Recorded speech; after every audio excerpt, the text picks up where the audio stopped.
Education अड्डा में आप सभी का स्वागत है। जय हिंद मेरे प्यारे दोस्तों। एजुकेशन अड्डा आप लोगों के लिए वर्णमाला से संबंधित 40 क्वेश्चनों की सीरीज लेके आया है, जो कि आपके कॉम्पिटिटिव एग्जाम के लिए बहुत ही महत्वपूर्ण होगी। इसी के साथ आपको क्वेश्चन सीरीज शुरू करते हैं। अगर मेरा चैनल आपको अच्छा लगे तो लाइक, सब्सक्राइब और शेयर ज़रूर करें, जिससे कि अगला नोटिफिकेशन आपको मिल सके। और मेरे इस चैनल को शेयर करने का उद्देश्य आपको ज़्यादा से ज़्यादा लोगों को मेरा इस चैनल के माध्यम से जो भी जानकारी दी जा रही है वो मिल सके। भाषा की सबसे छोटी इकाई क्या होती है? क्वेश्चन नंबर 1, भाषा की सबसे छोटी इकाई क्या होती है? ध्वनि होती है, और उस ध्वनि को हम क्या कहते हैं? बड़ कहते हैं। क्या कहते हैं? बड़ कहते हैं। क्वेश्चन नंबर 2, वर्णमाला कहते हैं। वर्णमाला किसको कहते हैं? वर्णमाला कहते हैं वर्णों के व्यवस्थित समूह को। क्वेश्चन नंबर 2 का आंसर नंबर डी सही है। क्वेश्चन नंबर 3, इसी के साथ क्वेश्चन नंबर 3, निम्न में से कंठ ध्वनियाँ कौन सी है? इसमें कंठ ध्वनियाँ, जो कंठ से जो आवाज़ आती है वो कंठ ध्वनियाँ होती हैं, और वो ऑप्शन नंबर ए सही है। इसी के साथ स्थान के आधार पर बताइए कि मूर्धन्य व्यंजन कौन से हैं। तो क्वेश्चन नंबर 4 का आंसर नंबर सी सही है। इसी के साथ क्वेश्चन नंबर 5, क्वेश्चन नंबर 5 में निम्न में से अल्पप्राण वर्ण कौन से हैं? तो जो अल्पप्राण वर्ण हैं वो इसका ऑप्शन नंबर बी सही है, का और गा। 1, 3, 5, जो वर्ण के 1, 3 और 5, वर्ण का पहला, तीसरा और 5वां जो वर्ण होगा वो कौन सा होगा? अल्पप्राण होगा। महाप्राण कहते हैं 2 और 4। निम्न में से नासिक व्यंजन कौन सा है? क्वेश्चन नंबर 6 का आंसर नंबर बी सही है। इसी के साथ क्वेश्चन नंबर 7, या और ए और वर्ण ये का वर्ण क्या है? इसका जो आंसर नंबर होगा डी, कंठे तालप है। इसी के साथ क्वेश्चन नंबर 8, हिंदी वर्णमाला में अयोग्य वर्णों की संख्या कितनी है और कौन से हैं? तो इसका जो ऑप्शन नंबर, क्वेश्चन नंबर 8 का ऑप्शन नंबर डी, छोटी अंग और बड़ी अंग, ये 2 अयोग्य वर्ण हैं यानी स्वर। इन्हीं को मिला के 13 स्वर हो जाते हैं। टोटल स्वरों की संख्या कितनी होती है? 11। कुल स्वरों की संख्या कितनी होती है? 13। जो 13 2 स्वर हैं वो छोटी अंग और बड़ी अंग वाला ही है। निम्न में से बताइए किस शब्द में द्वित व्यंजन है? तो इसका क्वेश्चन नंबर 9 का आंसर नंबर सी सही है। इसी के साथ क्वेश्चन नंबर 10, स और स और हा कौन से व्यंजन कहलाते हैं? ये संघर्षी व्यंजन है। क्वेश्चन नंबर सी, कौन से व्यंजन है? संघर्षी व्यंजन है। निम्नलिखित में से बताइए कि नवीन विकसित ध्वनियाँ कौन सी हैं? नवीन विकसित ध्वनियाँ, इसकी क्वेश्चन नंबर का, खा और गा। इसी के साथ क्वेश्चन नंबर 12, निम्न में से कौन सा घोष वर्ण है? निम्न में से कौन सा घोष वर्ण है? जो ऑप्शन नंबर 12 का ऑप्शन नंबर होगा सी, माँ। कौन सा अमानक वर्ण है? कौन सा अमानक वर्ण है? क्वेश्चन नंबर 13 का अमानक जो वर्ण है सी। इसी के साथ क्वेश्चन नंबर 14, क, ग, ज और फा ध्वनियाँ क्या किसकी हैं? ये बी, अरबी फारसी की हैं। इसी के साथ क्वेश्चन नंबर 15, हिंदी में मूलतः वर्णों की संख्या कितनी है? क्वेश्चन नंबर 15 का सी आंसर, यानी 52। इसी के साथ क्वेश्चन नंबर 16, छा ध्वनि किसके अंतर्गत आती हैं? जो छा ध्वनि है किसके अंतर्गत आती है? संयुक्त वर्ण के अंदर। हिंदी वर्णमाला में छा वर्ण क्रम में किस वर्ण के बाद आता है? इसका क्वेश्चन नंबर 17 का क्वेश्चन नंबर ए। ज्ञा वर्ण, ज्ञा 18, क्वेश्चन नंबर 18 ज्ञा वर्ण किन वर्णों के सहयोग से बना हुआ है? इसका जो ऑप्शन नंबर होगा बी। इसी के साथ क्वेश्चन नंबर 19, अयोग्य वर्ण कौन सा है? अयोग्य वर्ण कौन सा है? इसके साथ क्वेश्चन नंबर डी। घा का उच्चारण स्थान कौन सा है?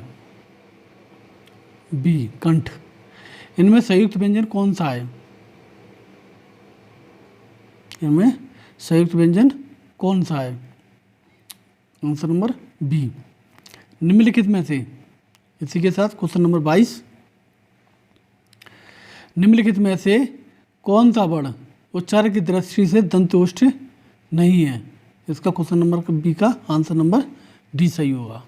22 का, हिंदी शब्दों के अंत में आ शब्द आने से क्या कहलाता है? इसका जो ऑप्शन नंबर होगा डी सही होगा, अक्रांत शब्द हो जाता है। छाबड़ किसके सहयोग से बना हुआ है? क और सा के। Question number A. इसी के साथ क्वेश्चन नंबर 25, कम समय ज़्यादा क्वेश्चन। हिंदी वर्णमाला में स्वरों की संख्या कितनी होती है? हिंदी वर्णमाला में कुल स्वरों की संख्या 13 होती है।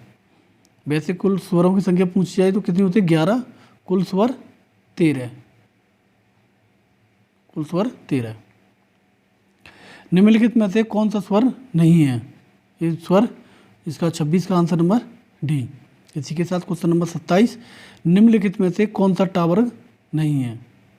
इसका ऑप्शन नंबर डी वह। हिंदी वर्णमाला में व्यंजनों की संख्या कितनी है? 33, यानी क्वेश्चन नंबर सी 28 का। इसी के साथ क्वेश्चन नंबर 29, निम्नलिखित में से कौन सा पक्ष स्वर है? तो ये क्वेश्चन ऑप्शन नंबर ए सही है इसका। निम्नलिखित में से कौन सा अयोगवा है? तो जो अयोगवा स्वर है वो क्वेश्चन नंबर ए आंसर सही है, यानी 30 का ए। अब क्वेश्चन नंबर 31, छा ध्वनि किसका उच्चारण है? छा ध्वनि किसका उच्चारण है? छा ध्वनि किसका उच्चारण है? जो छा ध्वनि उच्चारण है आपका तालव्य का। निम्नलिखित में से कौन सा संयुक्त व्यंजन नहीं है? जो संयुक्त व्यंजन नहीं है वो है बी, ऑप्शन नंबर बी। इसका इसी के साथ क्वेश्चन नंबर 33, तालव्य व्यंजन है, तालव्य व्यंजन है, तो इसका ऑप्शन नंबर ए, च, छ, ज और जा। इसी के साथ क्वेश्चन नंबर 34, यर ल ब किस वर्ण के व्यंजन है? यर ल अंत्यस्थ व्यंजन है। इसी के साथ क्वेश्चन नंबर 35, अनुनासिक व्यंजनों का संबंध किससे है? इसका ऑप्शन नंबर सी सही है, नाक और मुंह दोनों से। इसी के साथ क्वेश्चन नंबर 36, अनुनासिक व्यंजन कौन से होते हैं? जो वर्ण के 5वां वर्ण होता है, यानी ऑप्शन नंबर डी। हमारे वर्ण कितने भागों में बांटे? 5 भागों में। स्पर्श व्यंजनों को कितने भागों में बांटा है? 5 भागों में। स्पर्श व्यंजनों की संख्या कितनी होती है? 25 होती है। उन 25 को 5 भागों में बांटा है। जो पाँचवां भाग बांटा है, तो 5 में से जो 5वां अक्षर होता है उसका, वो वर्ण का 5वां अक्षर होगा, उसे अनुनासिक व्यंजन बोलते हैं। हिंदी वर्णमाला में स्वरों की संख्या कितनी होती है? हिंदी वर्णमाला में स्वरों की संख्या 11 होती है।